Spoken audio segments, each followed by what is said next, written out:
you know what I mean? Like, some people, you don't even remember their name.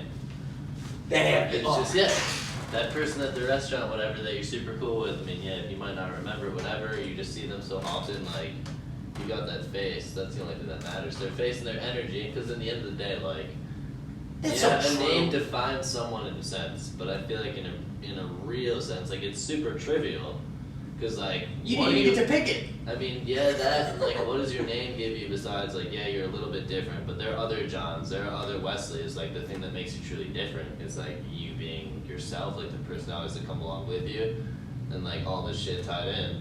That's so true. Okay, so now I got a question for you. Yeah. There is a lot of theories that people's names affect their character. That, like, there's this spiritual belief that even though it was just picked through the ethos by your parents, that it defines your character in some regard. Do you agree with that, or do you think that's a bunch of spiritual hokiness? I don't know if I truly believe that. Now, it's interesting idea. I feel as if maybe because we like to, as humans, like, group things and categorize stuff in general, I feel like maybe somewhat through the people you met when you were younger, like a couple of Johns or people, somehow you relate those names to some of the traits that they may have had, like, when you were younger, because I feel like that's somewhat developmental. Like, all that stuff means so much to you as you grow up. But I wouldn't say exactly, like, your name totally affects your personality. It's interesting thought, for sure. And I feel like you probably have associations with names. And I mean, I got to some imagine assumptions. if your name's Blanket, that has an effect on you.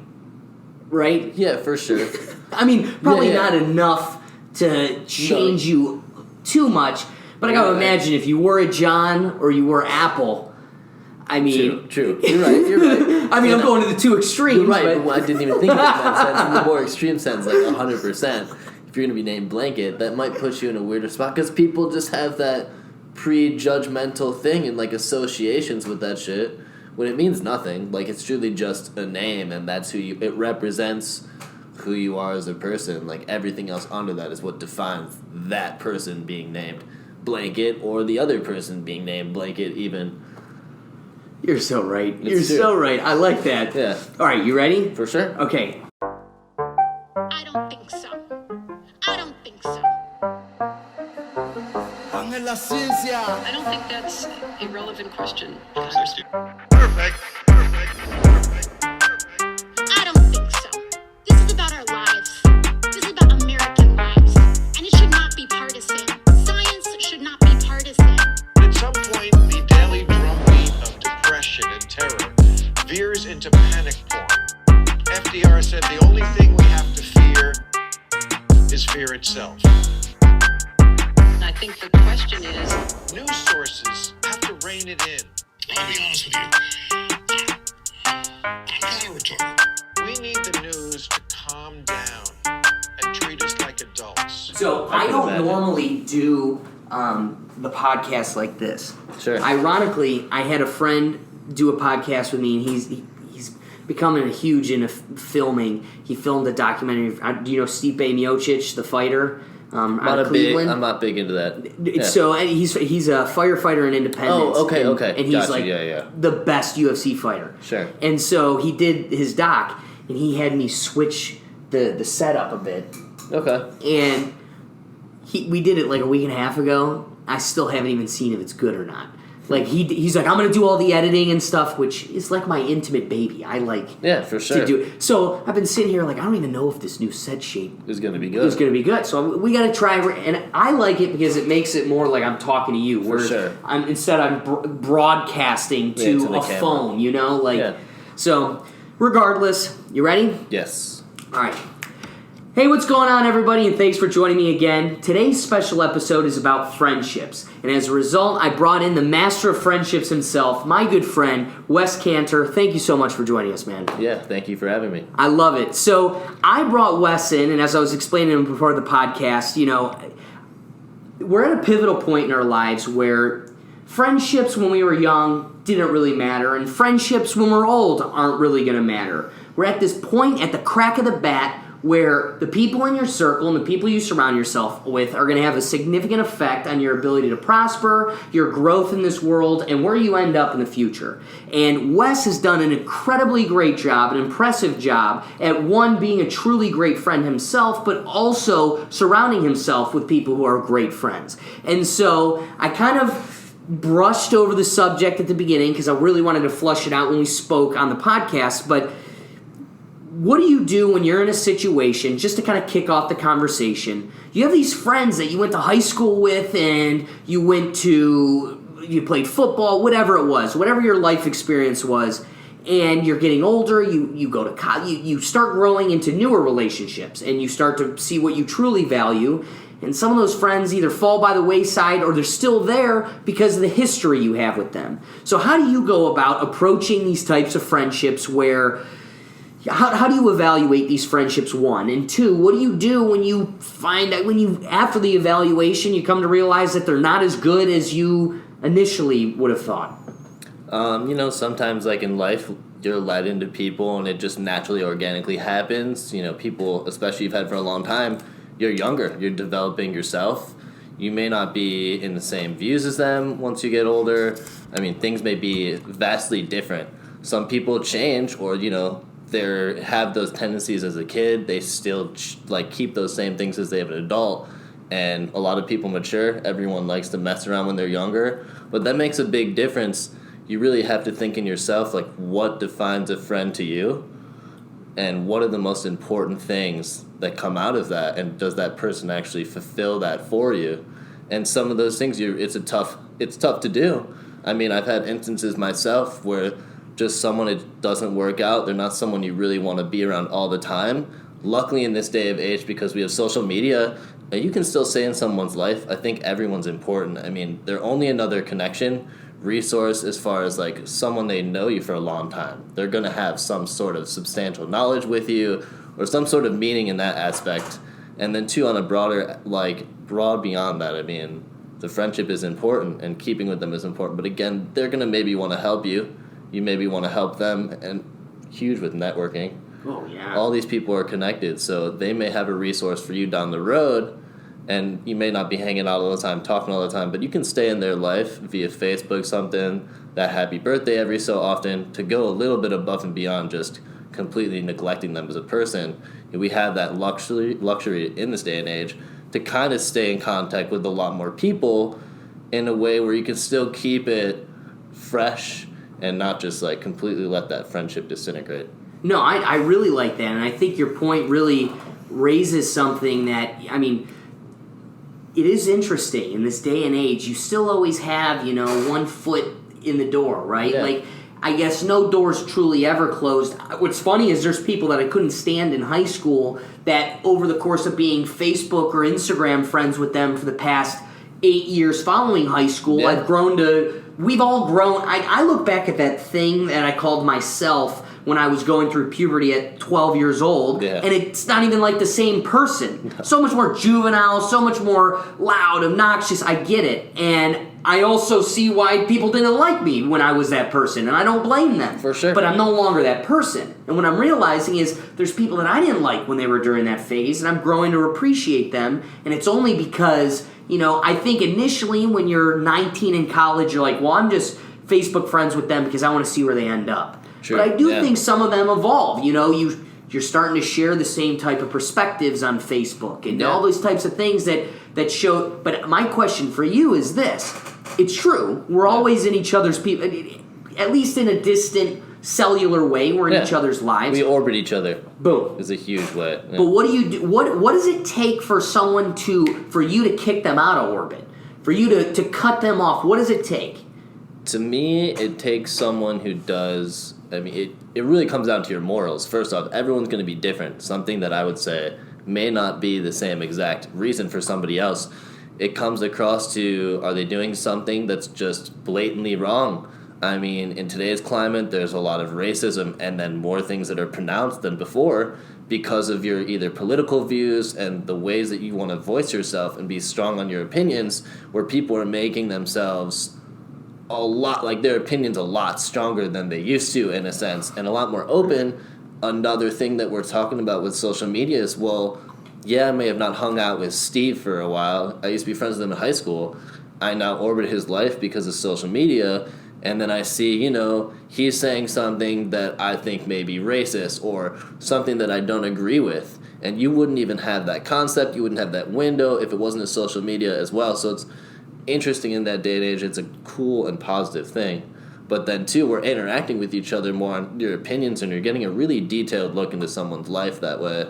But I would say to cut them off, to block them on something or whatever. I mean, if they're doing something that's just totally against your morals, at that point, as much as they may have resources for you, I still don't feel that's the proper way to go about doing it, or it gives you a good, I don't want to say karma energy by doing that, even though it's like, this resource might help me.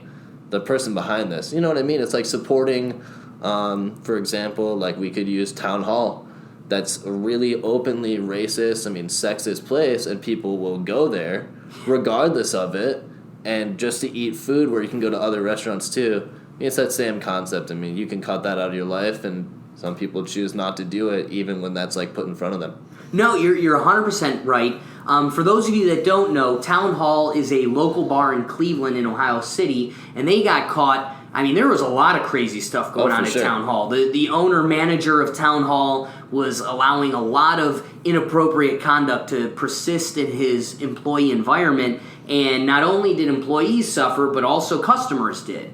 What's interesting, though, is, and ironically, I don't think we brought it up in the podcast. It may have been after, but that last podcast I was talking about with my buddy Nanad, we were talking about how nobody takes their viewership or their dollars serious. They don't. Because we can complain all we want about capitalism or capitalist society, but if there's one beauty about capitalism, it's that my views and my dollars matter so much it's a vote. And so when Gillette is making a shaving cream commercial that makes fun of boys will be boys and knocks men as if we're not their customer base, well, I'm never buying Gillette again. But people get fired up over a commercial and yet still go to Giant Eagle and pull Gillette off the shelf. And then it's wonder why Gillette's never going to stop doing what Gillette wants to do. People complain about Nike with a Nike shirt on. For sure. And that's the hypocrisy, the idiocracy in these types of ideas. And I think you raise a really strong point in, we need to take our views, we did a podcast. Do you remember when Dave Chappelle came out with his special, and everybody had an uproar over his LGBTQ commercial or joke? Yeah, the bit, and I loved it, man. I thought it was a really funny special, too. I'm sorry, that was the most well-thought-out metaphor in the world to just articulate. It's crazy for everybody. This is something new. To pretend otherwise is just moronic. That's true, yeah. The amount of people that, quote-unquote, Twitter words, not mine, hate-watched Dave Chappelle's well, guess what? You gave him the view. Netflix is going to sign him for another special. For sure. If you don't like this person, if you don't like what they're saying, hate watching is not going to get rid of it or solve the problem. For sure. So I want to what are your opinions on taking your viewers and your dollars more serious? Because I think that's the root of the Town Hall situation. That's really important. And another thing I want to bring in too is, so just talking about, and we're a little bit on restaurants, whatever, so we're going all over the place. But still, that being said, so the Travis Scott burger, that's huge. So Travis Scott's respected by so many people. He's sought after by so many people. The clothing line is cool. But if you think about it, it's like, now I have used my power, my fame, and all these people who follow me, and I put my name on food that's not good. That has estrogen in the burger meat. And so that being said, now all these people are so hyped to get this food, and that's great for McDonald's. But when we need it the most, when we're talking about being a healthier country, we're talking about eating better, and so many of the issues we have at hand, especially during a pandemic, is the biggest thing we need to do be buying these, glorified McDonald's burgers. But what's different about the burger? No, I don't even know. Literally nothing, is there dude. anything different? Do you want to know what the meal is? It is like a quarter pounder or whatever it is. Sure. The burger. It's the same sandwich. It always is. Yeah. Medium fry. Yeah. A Sprite. And a cup of barbecue sauce for your fries. And then there's got the Travis Scott thing on it. So Yeah, that's it. Yeah. That's it. But like you said, we're having a pandemic where your grandma needs to worry, but more importantly, the fat people need to worry. But come and get our Wrapper Burger at McDonald's. Yeah. And I mean, that's the thing that's crazy. It's just like you have the ability to do that stuff. You have such a great influence. And where you've seen some of those people that are really prolific and they make a big difference with some of the things that they do. You see something like that and it's cool. Yeah, you've made some money, or even somewhat it's an interesting idea. You know what I mean? But like at the same token, where do you draw the line from that? And that's kind of what I'm talking about back to our first point. I mean, it's crazy just to think about how they have that influence. And Now, not to get sidetracked, but I truly... I kind of do believe, especially for how hard some people like you are surrounded by people who are artists that work extremely hard at their trade, and it shows it on your wall. You have some really incredible pieces that are intimate to you because you literally know the people that created them. And these people struggle while they make great things to get their name out there, to get exposure. The amount of time, you have no idea how difficult it is to get a friend on the podcast to share a video they were in. It's incredible. But you have, so I only say all of that because I do kind of believe some of these people are propped up by the system, by the manufactured machine. This guy, again, I get it, Astro World, whoop whoop, y'all love it. There's some songs, now, I think it's just catchiness. We know how to machine make music that catches your ear. For sure, 100%. And at the what's the one, the main song in Astro World that it's the one, whatever it is, everybody loves it. I think it might be called Astro World. Regardless, I know it's catchy. It's the one that's Drake's in. Yeah. Great. But also, there's nothing about this guy that me or anyone in my friend group is going crazy over, and yet he's everywhere, dude. Yeah. He's at the Super Bowl. He's everywhere. He's hosting a Fortnite concert, and now, so the only reason I said all of that is because I wanted to ask you, what do you think is more impactful for a brand, for an artist? If somebody were to approach me right now for your podcast, The Rethink Tank, we're going to offer you two options, one of two. You can either have a burger, the Rethink Tank burger. It's going to be the same quarter pounder, literally no different, but it'll have your name on it. Yeah. Or you will host your own concert on Fortnite with Kid Cudi. Everybody will buy your skin and wear you, actually the rapper, or a cartoon fun Astro World character, and the whole time they're going to be immersed in this digital concert. Yeah. For your next move to be a Whopper blows my mind. I just feel like that's the epitome, dude. You've made it. You've put a concert on one of the biggest platforms for at least the new juvenile That was world. really smart. Dude, I mean, incredible. That was in general, Fortnite, regardless, has been very progressive in things. But I mean, that was smart, and that's actually something I was cool with. I think that's and especially with quarantine, I was there with my whatever, friends, and with quarantine and whatever, like that's a pretty good idea. And I mean, you're making revenue for sure through that, no doubt, and maybe way more than one concert because there are just so many more people that are able to come virtually. It actually was probably a turning point in some sense for sure. But then your next move is a $90 full-size nugget pillow? Yeah. Have you seen the merchandise he's selling? No, I haven't seen. Oh, dude. It's going to be on the screen here. Yeah. A $90 life-size chicken nugget pillow. Yeah. Shirts with Astro World, or what's his name? Cactus Jack. Cactus Jack in McDonald's. Something. Yeah. The winner for $350 is this pair of black McDonald's jeans. Black jeans with the McDonald's insignia on the ass pocket. That's it. Nothing else but $350. You gotta admit, the lemming consumerism of America is laughable, but it's ingenious to exploit. You have to exploit it. You're an idiot if you don't. I mean, that's true. I mean, you slap anything on there, kids are going to go do it. And then, too, like, some of those things, the potential that other things have given, so, like, resale, shoes and whatever, even if it may be something that's kind of questionable, but just because it has his name with it, there are people that bought it solely guessing that it would resell for higher, which sometimes it might. And that's part of it, too, but who cares? I mean, for the person who sold the first time, Whether He's you got sold it. twice, 3 times, whatever, I got the money. Dude, we're from Cleveland. Yeah. That's how it works. I'm a big Kid Cudi guy. Yeah. And that's why I got psyched about that other concert. Yeah, I love I feel Kid Cudi. When we had the All-Star game here in Cleveland for the MLB last summer, there was a local hat shop that was doing limited edition Kid Cudi All-Star game hats. And I got there, waited in line, paid out the ass for this custom hat. Yeah. You got to pick the patches to go on it. Literally, all it was the classic Cleveland Red Sea with it had like a red drip coming off the bottom, so it's Sure. kind of like a melting sea, essentially. I got you, yeah. And it says Kid Cudi across the back. Why did I buy it? Because yes, I deep down did think there would be some resale value. For sure. I also love it, so I'm never gonna. So who won in this whole thing? It could never resell for more, or it could. I'm still never going to sell it. I'm never going to wear it. It sits on my... I did one podcast with it on. It literally sits on my shelf, and I admire it, and I got bought. I got by the American Consumer Program. You did. I mean, but if you enjoy I it love too, and like, you know what I mean, and it's there on the shelf, and it becomes like art, or like, you know, people That's hang so up true. those signed jerseys or whatever it is, that's just somewhat that's meaningful to you. So it depends too. Like, That is such a great point.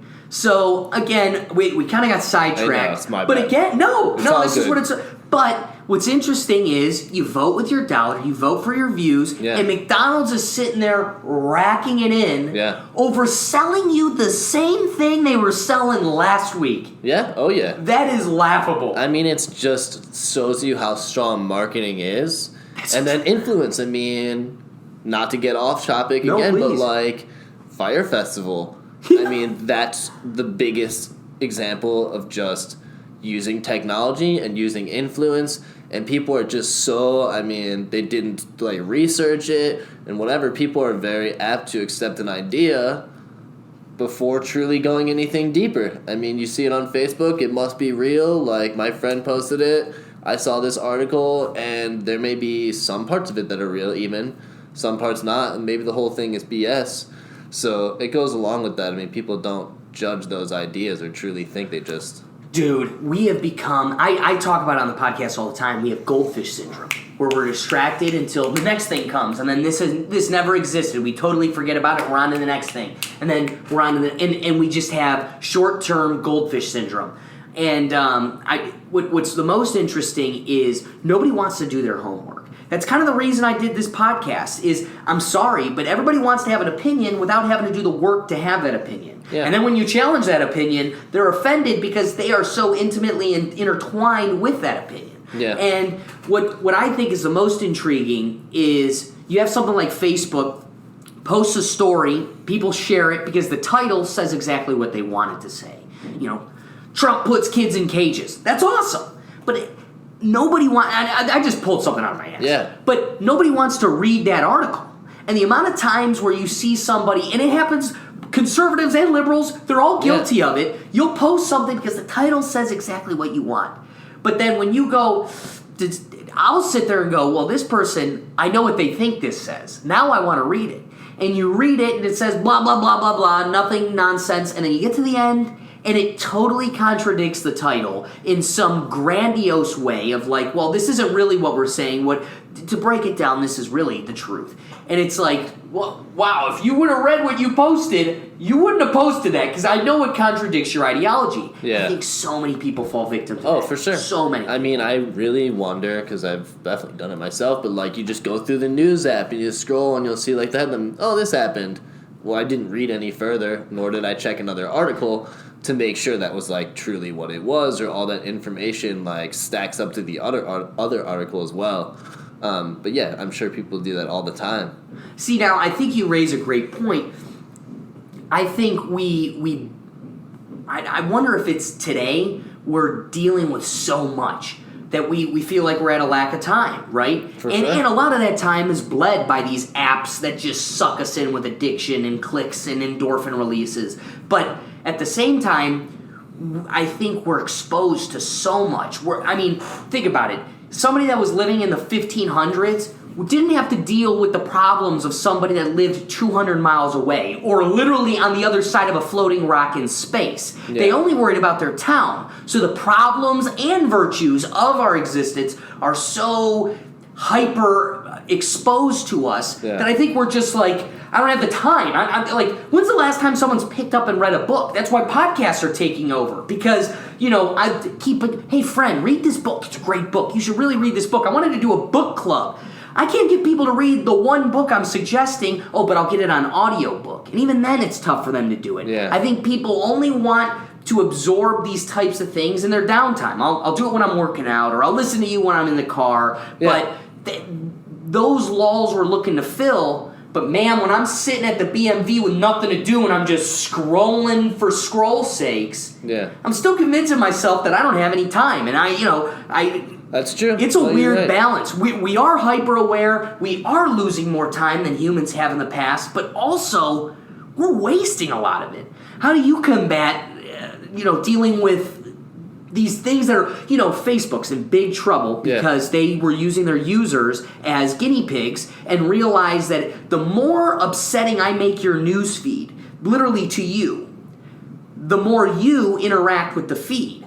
So they find, you wonder, why haven't I seen a post from my best friend that I see every day, but I see that Joe Schmo who I haven't spoken to since 9th grade chemistry class, and I'm seeing every post of his, and it drives me up a wall. It's because Facebook is creating an algorithm that puts a newsfeed in front of you that purposefully makes you upset. So how do you balance these types of, because you're very active, you spend more time in the real world, socially building networks and friendships. How do you balance these apps that are literally made to chemically addict you and suck you in and keep yourself grounded in the real world with real people?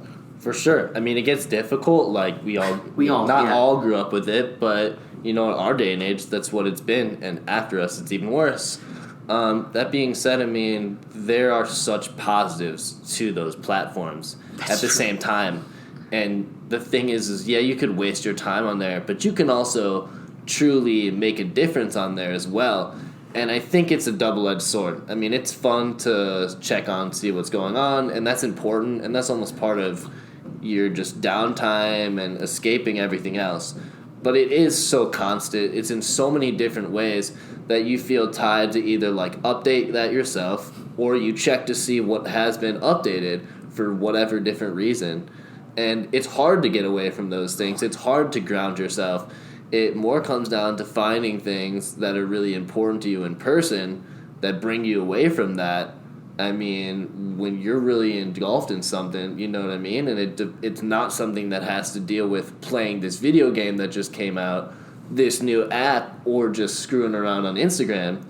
If I loved biking, and that's what I would be doing, all the time. So truly, I feel like hobbies are a huge thing. And the thing is you may not be, when you're talking about books and whatever, that's important. I mean, all knowledge is important, and even some things that are just here and there to know whether it not be your profession, it could be a good and worthwhile thing to know. But even if you're in a hobby, you're going to learn so much about that, and whether you meet other people who are trying to get to the same point as you in that hobby, or people above you, or even someone else that's interested in that, I mean, you share the knowledge. And that's why, for example, you'd hire someone to do a job because you're not a plumber every day, but someone's interested in it and someone's studying it every day, and they're the experts. So instead of wasting my time with something I may not like or things that may take me longer, I'm using someone else's expertise. And if they were my friend or whatever the matter may be, I mean, you can extract knowledge from them for basic activities or whatever it is and furthering your knowledge. But that's a huge thing about friendship. And one of my favorite things is that we're also vastly different. And when you become to embrace that and you can say, you know what, this is my strong point. I love art and I'm super interested in art and I know about the prices for things. I know about artists for things. Well, my one buddy is in digital marketing. I have no idea about that. But at the same token, when he's becoming a professional in that, I'm becoming a professional in this. By having a relationship where we can both, be symbiotic with each other, it makes a huge difference. And then your skills, quote unquote, increase. And you have such a vast network of knowledge, in a sense, because of the resources that you have. That is huge. All right. I was going to hold off a little bit before getting to this, but I think this is the perfect segue. No. Sure. You totally... Okay. So I have this little spiel I have on Aristotle's version or concept of friendships. Okay. So, when was the last time you hung out with your best friend from grade school? The one you told all your secrets to, had inside jokes with, even had a blood oath with? It's probably been a while. Maybe a couple decades. Despite all the ride or die hashtags and our massive collection of Facebook friends, most of the friendships that we form throughout our lives will dissolve. It's inevitable, but why? To answer that question, I looked at a 2,000-year-old text. Aristotle described 3 kinds of friendship that people form under different conditions, and why some bonds are stronger than others. Here he laid out the first 2, utility and pleasure. There are, therefore, 3 kinds of friendship, equal in number to the things that are lovable. Now, those who love each other for their utility do not love each other for themselves, but in virtue of some good which they get from each other. So, too, with those who love for the sake of pleasure. It is not for their character that men love ready-witted people, but because they find them pleasant. Friendships of utility and pleasure are similar, and they're both fleeting. Aristotle observed that these friendships of pleasure are most common among the young. Today we can see that these friendships often form as a byproduct of shared phases, whether it be high school, college, your first job. As the next chapter arrives, these friendships come to an end. So Aristotle continues, and thus these friendships are only incidental, for it's not as being the man he is that the loved person is loved, but as providing some good or pleasure. Such friendships then are easily dissolved that the parties do not remain like themselves. For if one party is no longer pleasant or useful, the other ceases to love him. So the deeper connection is in the third type of friendship that Aristotle describes. He calls it the perfect friendship. Perfect friendship is the friendship of men who are good and alike in virtue.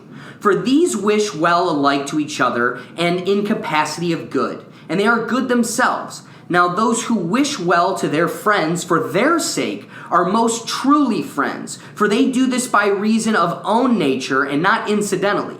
Therefore their friendship lasts as long as they are good, and goodness is an enduring thing.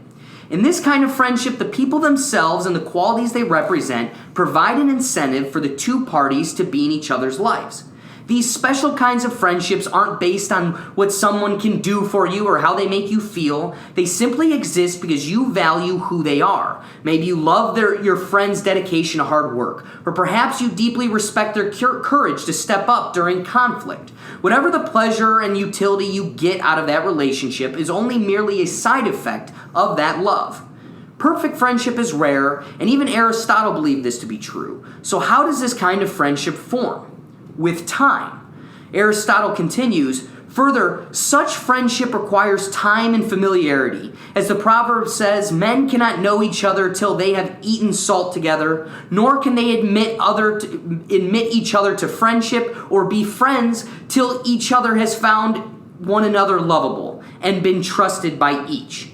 So there is no lack or hack or shortcut to accelerate the formation of true friendships. Think about it. Your closest friends are likely the people whom you've shared the most intense phases of your life with. All-night study sessions in college, a cross-country road trip, new jobs, the loss of loved ones, bouts of depression, moments of joy. If you've shared a series of experiences like that with someone and stayed friends throughout the ups and downs, you're on your way to a perfect friendship. Only with time do we learn to appreciate people as they are.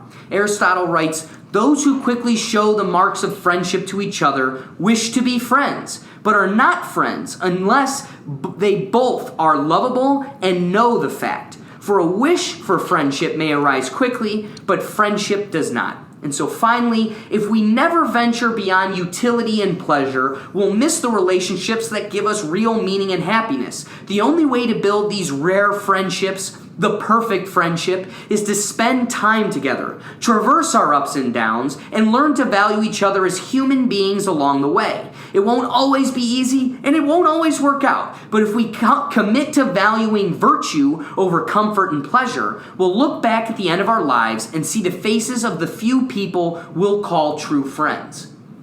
Now, that's a long, breakdown of friendships. Yeah. But I think it brings a lot of...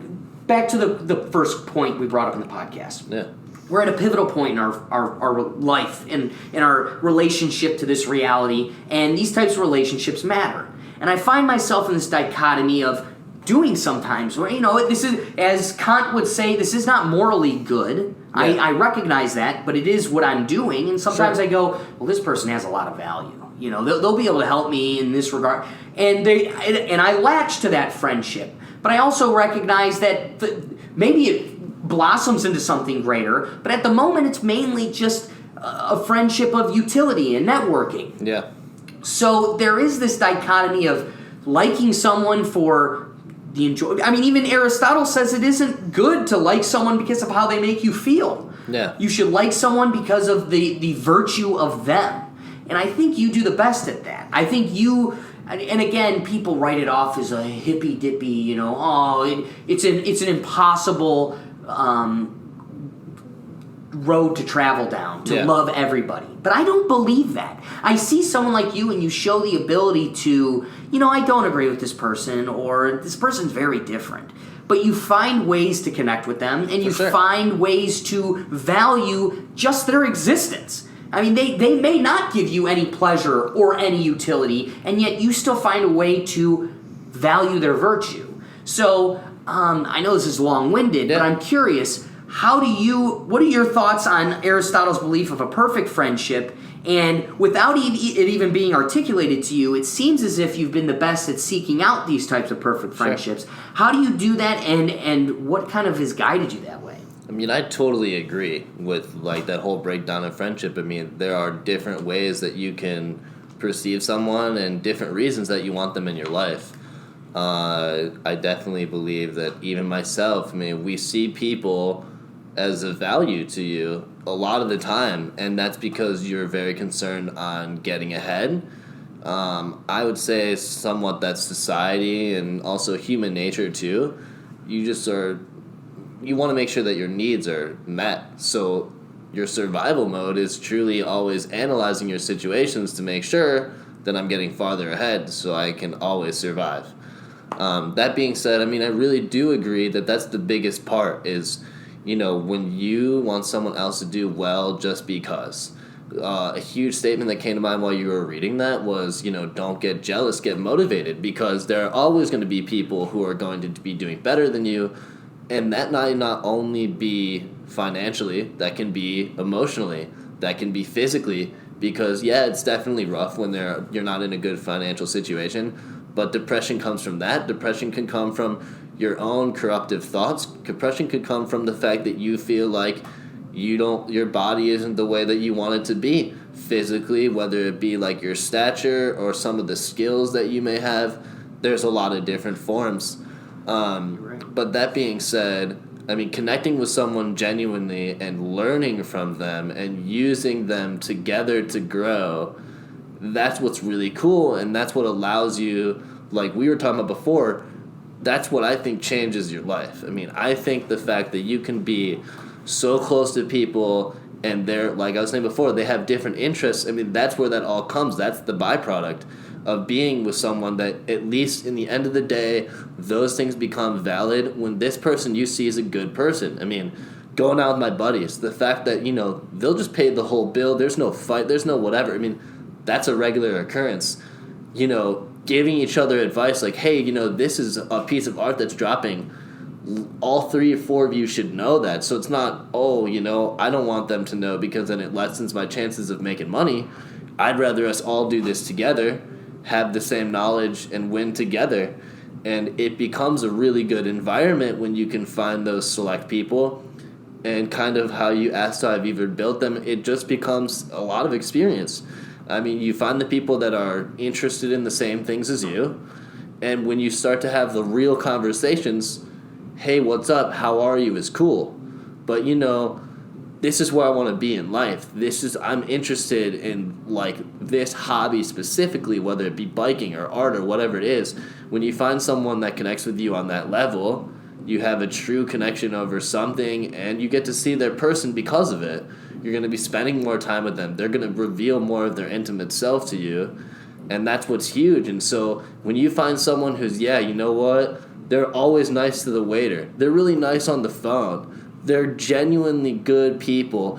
And that's all a parameter based on you. I mean, what do you view as a good person? And what level does it take for you to get there?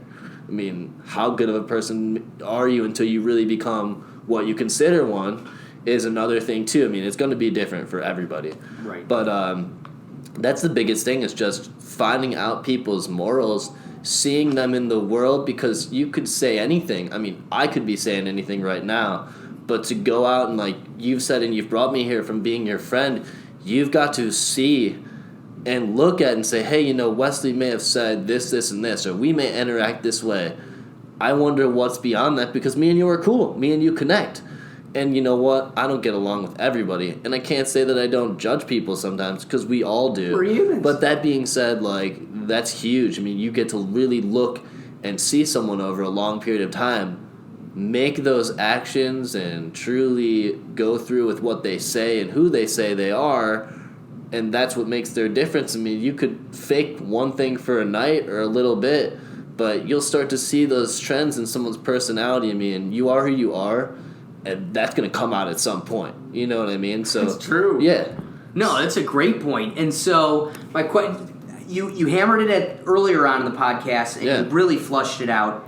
It's a cliche for a reason. Yeah. Birds of a feather flock together, right? Yeah. But I'm curious. It does seem like you always get the what is it? The black swan, or you know the whatever goose. Just the obscure friend that doesn't always fit with your friend group. You know, sometimes you try to bring them around and they don't necessarily fit, and there's something you connect on. Yeah. And I've always, it is true, right? You make friendships. You know, I'm a second degree black belt, so Taekwondo, we were getting beat up together every day. You build a relationship that way, or sports, or hobby, like you said, hobbies. Yeah. You crossing those paths, the overlaps, you grow together. But what is interesting is, I never really considered it, but it is true, there's also people that you just jive with and get along with because of their moral compass. Like, that is a separate entity versus all these utilities and pleasures that you share with people. For sure. There's also this moral compass that you could be like, we've got nothing in common in terms of what we like, but we see the world the same, and that kind of has it's the same type of seed to a relationship as all these other avenues. Yeah. What's interesting is I don't always give it the light that it deserves, but it seems like that does, especially today, like you said, you brought it up at the beginning of the podcast. You know, if you think the world's racist as hell, and there's someone else that's convinced it's all a hoax, or, you know, they're projecting different opinions. Yeah. Well, how are we going to get along? You know, like, what are we going to do except sit here and fight? I mean, there's some of these hurdles you can get over if enough of the other stuff connects. Yeah, for but sure. But if nothing connects, there's nothing here. You're not going to connect with everyone, no. Right. But I mean, going back and to further the point, like, the more we're talking about this, the more I'm thinking about it, it's just like, I think it's really important to, like, idolize your friends. I mean, your friends, in your sense, I think the close ones, the perfect friends, should be your heroes, because, like we're talking about, I mean, it's, what do I want for myself? I mean, every person is always improving every day, and there's so many different things that they may not even say out loud that they truly want, or they may not know. It's like a subconscious thing, and it's all a journey to figure it out and get there. But that being said, I mean, what if you value honesty so much, and this person's a really honest person? I mean, you see those qualities that we can all agree as a human race are and true. I mean, it's interesting, and you can see it, and it's very few people, and I wouldn't say, like, I'm all the way there, too, but there are people that I see that are just, and I mean, this is the only word you can say, is just genuine. I mean, there's a lot of really good heart, but being genuine is an entirely different level that I don't think you use your brain to get to. I think you just are. And some of my friends, or some of the people I've gotten to meet, are just in ways that I can't describe, so different than other people, because they just are truly genuine. It takes a very certain type of person or brain or whatever it may be. I couldn't explain it myself, just to really be that way. And those are some of the people that really should stick out to you, the people that you admire.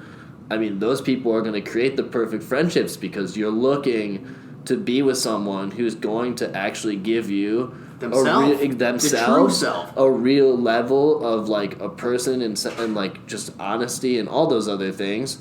And some people are going to, throw smoke and mirrors and all that other stuff.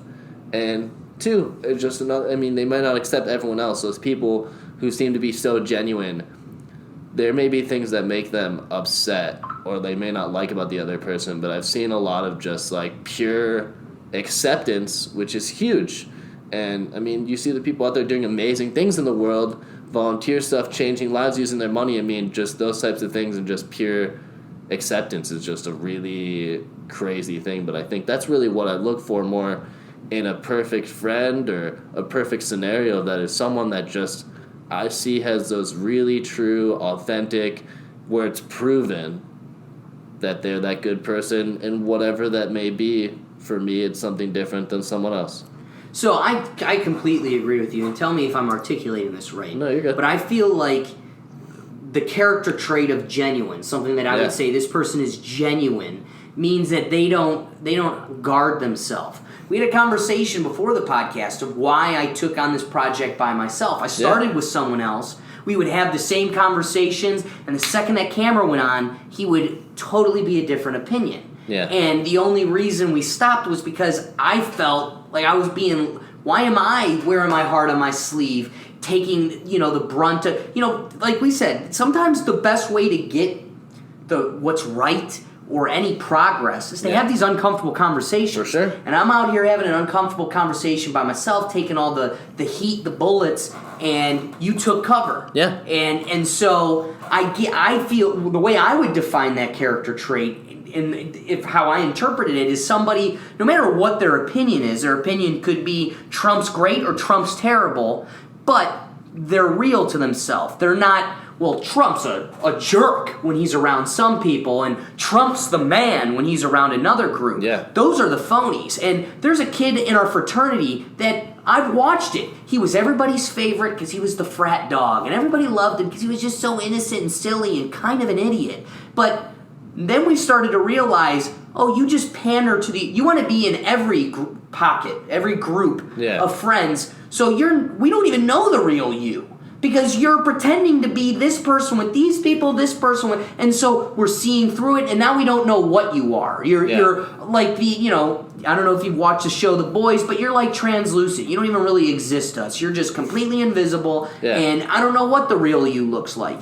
And my question for you is, when your trait for a perfect friendship, the thing that resonates to the top overall, being genuine, philosophical question for you, can you build a perfect friendship with someone who is genuine that you completely disagree with? So when we talked about, you have to have some connection, either through sports, something else, or moral compass. If you don't have any of those, but the person's just genuine, can you still have a perfect friendship, or is it always just going to be the best it could be is just a good acquaintance or a really good? I mean, you may not even be acquaintances. I think it comes down to respect, in a sense, and kind of what you admire. That's exactly how you defined it.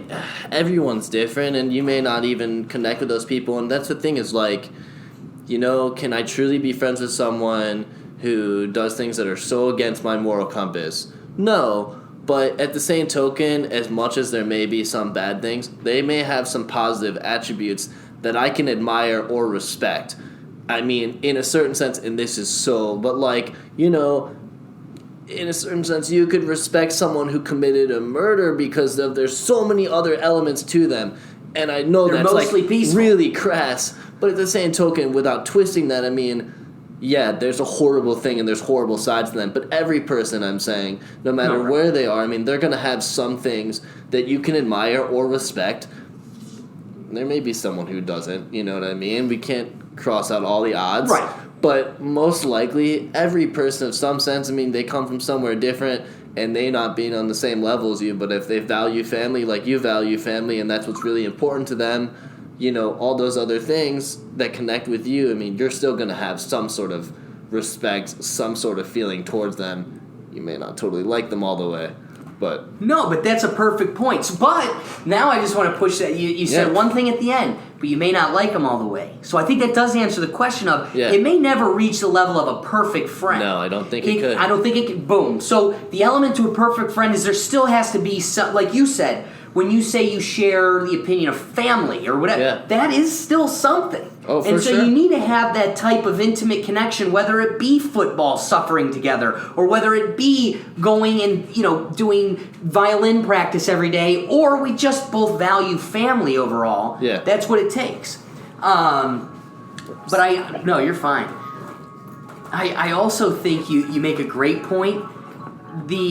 I've always said this, and I think you embody it without actually articulating it verbatim. Mm-hmm. Yeah. But it is always better to have more friends than enemies.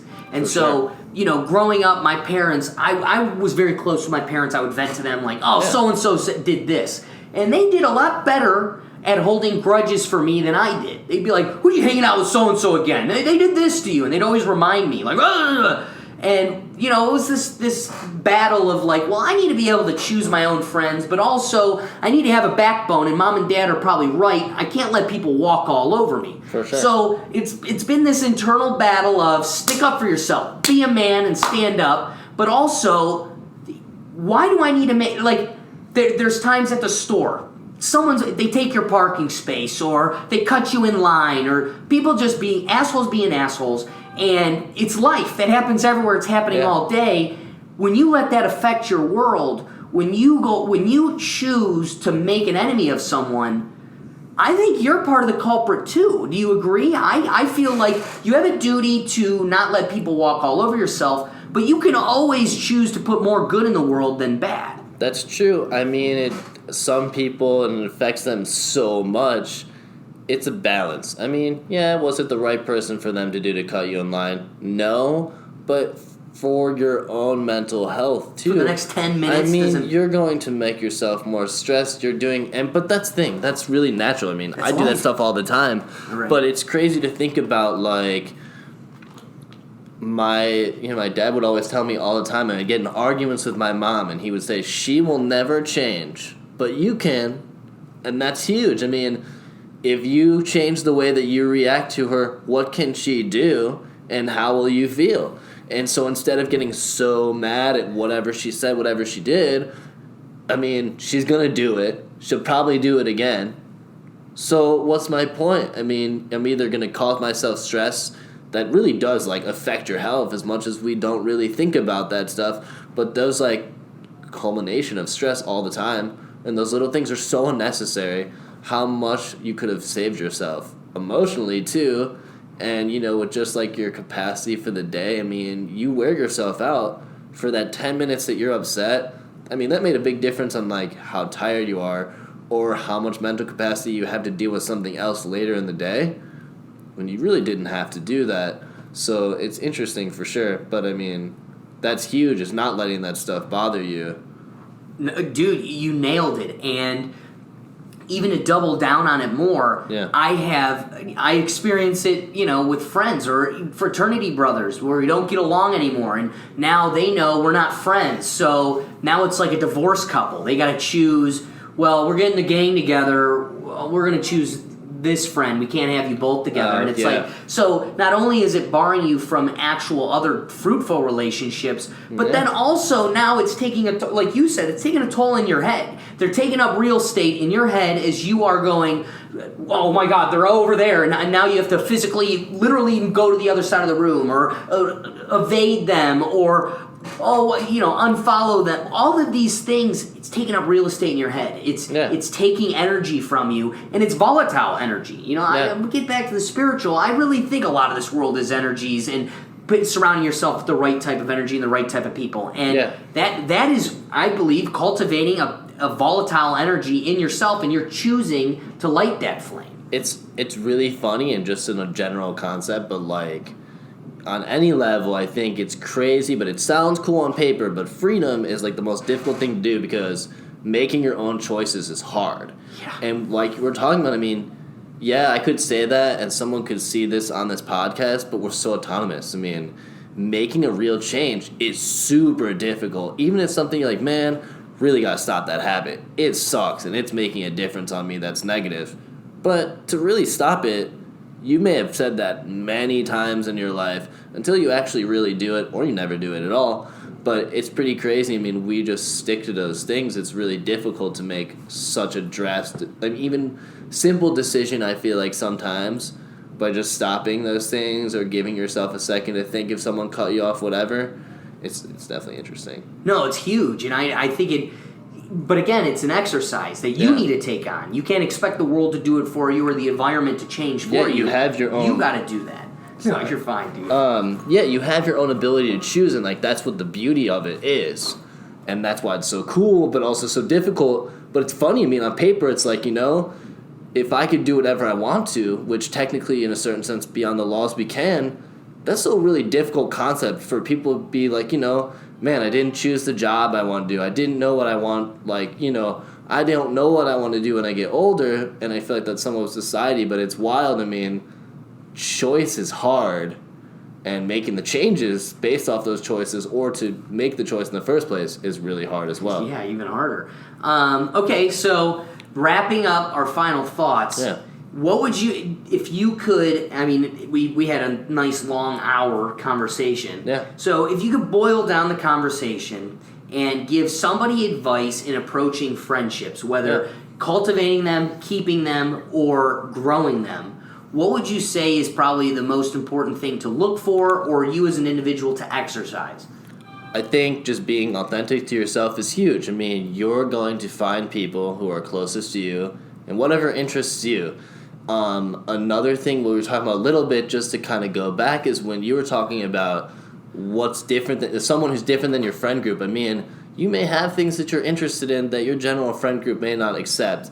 I saw one quote, and I'm not quoting this right at all, on the internet the other day from a celebrity, saying that, they challenge you to do something away from your friend group alone that you like, that your friend group wouldn't enjoy. So there are friends that I have a genuine connection with, that I would consider more towards the perfect friend aspect, like some of my other friends that are totally different. Right. But we connect, and they're a great person, and that doesn't mean that they have to be the same. Just because everyone's nice, just because they have those same moral bullet points, whatever you want to call them, that the other person has, their interests are vastly different, their personality is vastly different, and that's something you can appreciate within yourself.